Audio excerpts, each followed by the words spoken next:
نعم، يعني ما هي الآلية التي تتبعونها لتفتيش السيارات، وما هي الآلية التي تتبعونها لتنبيه المواطنين على الخطر من خطر الجيش وما شابه ذلك؟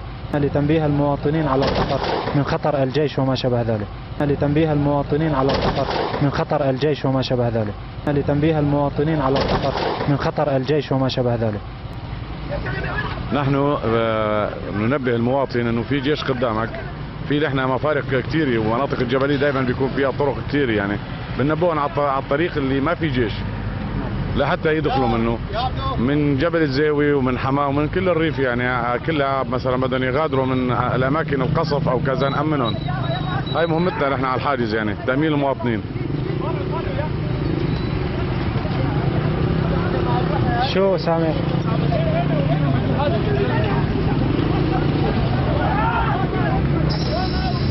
سامر نحن على الهواء. مين هو بالماتور؟ أحمد تسمعني؟ ما الذي جرى؟ مين هو بالماتور؟ أحمد تسمعني؟ ما الذي جرى؟ مين هو بالماتور؟ أحمد تسمعني؟ ما الذي جرى خلفك أحمد؟ أحمد تسمعني؟ ألو.